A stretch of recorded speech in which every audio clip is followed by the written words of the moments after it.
చంద్రబాబు నాయుడు గారు ఒక source of energy. ఆయనకి చాలా అద్భుతమైన ఐడియాస్ ఉంటాయి. ఆ ఎనర్జీలో మనం ఎంత నింపుకుంటాం అనేది చాలా చాలా ఇంపార్టెంట్. కానీ ఒక్కసారి చంద్రబాబు నాయుడు గారి జీవిత చరిత్ర చూస్తే అనేక ఇబ్బందులు ఎదుర్కొని పైకి ఎదిగిన వ్యక్తి. కేవలం రాజకీయాల్లో కాదు, ఈజ్ అ సీరియల్ ఆంటర్‌ప్రెన్యూర్. ఇక్కడ చాలా మందికి తెలియదు ఆ విషయం. ఆయన సుమారుగా 4 కంపెనీలు స్టార్ట్ చేశారు, 3 ఫెయిల్ అయినాయి. 4వది హెరిటేజ్ ఫుడ్స్.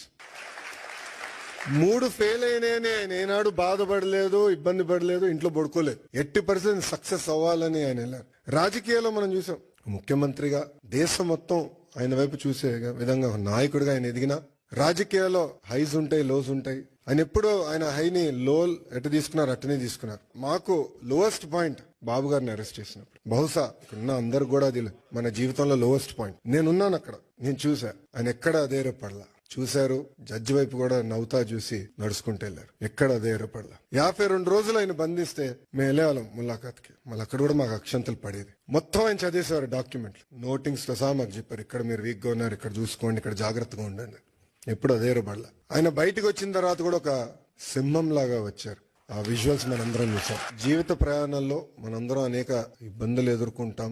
కానీ నమ్ముకున్న దానికోసం అహర్నిశలు కష్టపడితే మనం ఆశించింది, ఆలోచించింది సాధించగలుగుతామన్న నిజం స్వరూపం గౌరవ ముఖ్యమంత్రి చంద్రబాబు నాయుడు గారు.